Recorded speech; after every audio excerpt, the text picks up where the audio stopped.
Okay, so have you ever like walked into a room and felt this sudden chill or like the energy just shifts? You know what I Oh, mean? yeah, like a presence almost. Exactly. It's like Eh. something unseen has entered the space, and I think a lot of people have experienced that, but don't always talk about it. And you've shared some really fascinating personal encounters with the paranormal with me. So today we're going to explore not only what happened, but also how these experiences have shaped your perspective on the world beyond our senses. We've got ghost stories, haunted locations, and even a glimpse into some spooky games that people play to invite the paranormal in. It's always fascinating to me how these personal accounts often go beyond just a spooky tale. They make Mhm. us question, our understanding of reality and what might lie just beyond our perception. That's exactly it. And we're going to start our deep dive with a story that takes place at a location that's already steeped in legend, the Playboy Mansion. You described seeing a full-bodied apparition there, a woman identified as Joannie, a former staff member. But here's where it gets really intriguing. You mentioned that Joannie bore a striking resemblance to the mansion's original owner, Mrs. Letts, who was also rumored to haunt the place. Yeah, it's a fascinating detail. It makes you wonder if there's a deeper connection between these two women beyond a simple physical resemblance. Could it be some kind of spiritual mirroring or perhaps a merging of energies in a location as charged as the Playboy Mansion? Now, you also shared a childhood experience that really stuck with me, the Ouija board incident when you were 12. You described how the session led to some very strange and unsettling events, like mysterious indentations appearing on your cousin's leg, the back door of your house repeatedly slamming open, and then the most chilling encounter of all, seeing a full-bodied apparition of your recently deceased great-grandfather. Yeah, and the fact that these events continued for years afterward, causing you nightmares, and that feeling of constantly being watched, it really speaks to the potential power and perhaps even danger associated with trying to communicate with the other side, especially at such a young age. And you even had the presence of mind, even at 12, to suspect that it might not have actually been your great-grandfather, but perhaps a trickster spirit disguising itself. Hmm. It sounds like your family understandably had some mixed reactions to what was happening. Oh, You mentioned seeking guidance from both a pastor and a psychiatrist. right. And those contrasting approaches highlight just how differently people respond to the unknown. Hmm. The pastor encouraging documentation through a diary, and the psychiatrist suggesting a direct confrontation at the gravesite. It's a testament to the vast spectrum of beliefs and coping mechanisms that people employ when facing something beyond their understanding. It takes a lot of courage to even consider confronting a spirit, especially at that age. It's remarkable that you were willing to go to your great-grandfather's grave. But speaking of unsettling childhood memories, you also shared an experience that, to be honest, gave me chills. The recurring skeletal figure you saw in your apartment as a child. Recurring encounters with entities like that are particularly disturbing. The details you described, the lack of flesh, the cotton candy hair, and that overwhelming feeling of being watched. It's such a vivid and deeply unsettling image. And adding another layer to this is your daughter's encounter with the Mister, a disturbing entity with no eyes. The fact that both you and your daughter had encounters with skeletal figures as children. Is there any significance to that recurring theme, do you think? It's certainly a chilling thought. Perhaps there's a specific vulnerability or sensitivity that children possess, making them more susceptible to these types of encounters. It's a question that has fascinated paranormal researchers for a long time. Now, shifting gears to a different kind of encounter. You mentioned an experience at the Myrtles Plantation, a place notorious for its paranormal activity. Yeah. You went in fully equipped for some ghost hunting, but you initially encountered silence. Yeah, that silence, especially in a location known for its active energy, can be more unsettling than any sudden noise. It's like the calm before the storm, creating this incredible sense of anticipation or dread. And then as you described, the energy shifted dramatically.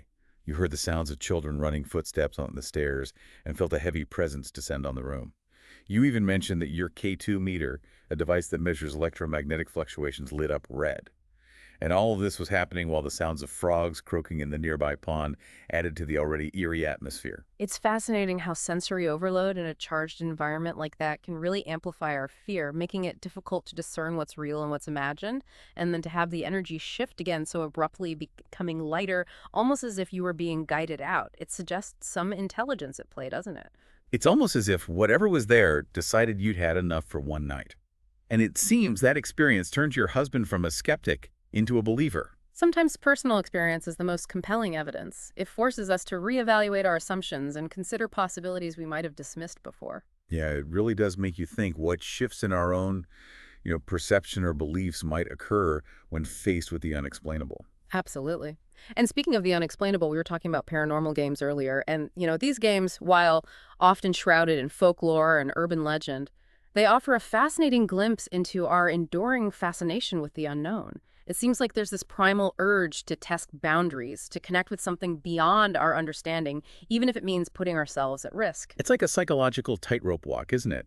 The allure of the unknown, the potential for a thrilling encounter, but also the very real fear of what we might unleash. Exactly. And one game that you shared really piques my curiosity, the Devil Face game. The ritual itself sounds both intriguing and unsettling. You describe being in a pitch-black bathroom lit only by 12 black candles, standing before a mirror, waiting for the clocks to strike midnight. Then when you open your eyes, the face of the devil staring back at you. Yeah, the ritualistic elements themselves tap into a primal fear, don't they? The darkness, the isolation, the use of mirrors. It creates a heightened state of suggestibility, making the participant more vulnerable to both psychological and some would say supernatural influences. It's almost like a self-induced trance, creating the perfect conditions for an encounter with the unknown. But then what happens next? You just blow out the candles and try to forget what you saw? Yeah. Or does something linger? That's the real horror, isn't it? The uncertainty, the not knowing what you might have invited into your life. It preys on our deepest fears, the things that lurk in the shadows, the things we can't control. And if the Devil Face game sounds intense, the next one you shared is even more chilling, and it takes us into the realm of Japanese folklore. The Bath game, also known as the Daruma-san game, this one really is high stakes. Yeah, the bath game with its intricate steps and chilling imagery offers a glimpse into a cultural understanding of the supernatural that's both fascinating and terrifying. The emphasis on ritual, the gruesome visualization, the sense of being pursued, it's like stepping into a nightmare. You described being submerged in a tub of water in a darkened bathroom, washing your hair while repeating the phrase, Daruma-san fell down, and visualizing this incredibly disturbing scene, a Japanese woman slipping in the tub, impaling her right eye on a rusty faucet. That visualization aspect is particularly intriguing. It's a form of active participation, inviting the player to create the very horror they're seeking to experience. It blurs the lines between reality and imagination, making it even more psychologically unsettling. And then you're instructed to ask aloud, why did you fall in the tub before getting out with your eyes closed and going to bed? But the game doesn't end there, does it? No, it takes a truly disturbing turn the next day. You start feeling a constant presence behind you, that feeling of being watched, and when you glance over your shoulder, you catch glimpses of her, the one-eyed woman from the tub, still wet with long dark hair. It's like a waking nightmare. It becomes a terrifying game of tag. You described having to keep moving, trying to avoid her yelling, Tamari! Stop if she gets too close. And the goal is to keep her at bay until midnight the next day. The game takes on this almost nightmarish quality, a constant state of heightened anxiety and fear, and the stakes are incredibly high. It's not just about winning a game, it's about survival. And if you make eye contact with her, specifically your right eye meeting her left eye, you have to shout, Kita, I cut you, while making a chopping motion with your hand. If done correctly, she disappears and you win. There's a fascinating interplay of power and vulnerability in those instructions. You have to confront the entity directly, but with specific words and gestures as if adhering to a strict set of rules dictated by the supernatural. But if she manages to evade you until midnight, you lose. And losing has terrifying consequences. She can enter your dreams and potentially even kill you in your sleep. That's a chilling reminder of the power we ascribe to these rituals and the risks we take when we attempt to control the supernatural. It's almost as if we're inviting the unknown into our lives, daring it to do its worst. You're also advised to stay away from water and dark places after playing, as those are the environments where she's more likely to catch you. Yeah. The Daruma-san game really does highlight our fascination with testing boundaries, even if it means putting ourselves in danger. I think it goes beyond just a fascination with danger. It's also about seeking answers, trying to understand the forces that shape our lives, even the forces we can't see or fully comprehend. You both have quite a bit of knowledge about paranormal games, and you've even researched some of them together. Yeah. What are some other examples you've come across that really stood out to you? Oh, there are so many. It seems like every culture has its own set of rituals and games designed to connect with the spirit world. One that comes to mind is the one-man hide-and-seek game. This one involves attempting to communicate with a spirit trapped inside a doll. Oh, I've heard of that one. It's the one that uses uncooked rice, right? Yeah. Something about the rice absorbing the spirit's energy. Exactly. The rice acts as a conduit, a way of luring the spirit into the doll. And once the spirit is trapped, the game begins. You hide and the doll seeks. But as with many of these games, the stakes are incredibly high. The spirit is said to be malevolent intent on harming the player. It's fascinating how these games often use ordinary everyday objects like mirrors, bathtubs, dolls, even rice. It almost makes the paranormal seem more accessible somehow. Perhaps that's part of the appeal. These games take the unknown and ground it in the familiar, blurring the lines between the supernatural and the everyday. It makes the possibility of an encounter seem that much more real, that much more terrifying. You also mentioned light as a feather, stiff as a board earlier, a game that many people might remember from their childhoods. But you said it has a darker history than most people realize. Yes, the origins of that game can be traced back to the 17th century. And the phrase used then was much more chilling. Behold, a dead body, still as stone cold as marble light as a spirit. We lift you in the name of Jesus Christ. Wow, that definitely shifts the tone from a seemingly harmless party game to something much more evocative of death and the afterlife. It's a reminder that even the games we perceive as innocent can have deeper and sometimes darker origins. It speaks to our enduring fascination with the mysteries of life and death, a fascination that has been present across cultures and throughout history. Now, I'm curious, have either of you ever actually played any of these games or maybe witnessed someone else playing? I haven't personally played any, but I've heard countless stories from people who claim to have had terrifying experiences. One friend told me about playing Bloody Mary as a teenager and seeing a horrifying image in the mirror that left her shaken for weeks. Bloody Mary is a classic. I remember trying it once as a kid. Thankfully, nothing happened. But the anticipation, that fear of what might appear, it's definitely an experience that stays with you. And that's the power of these games, isn't it? They tap into our deepest fears and anxieties, blurring the lines between reality and imagination. Whether or not there's a genuine supernatural element at play, the psychological impact can be profound.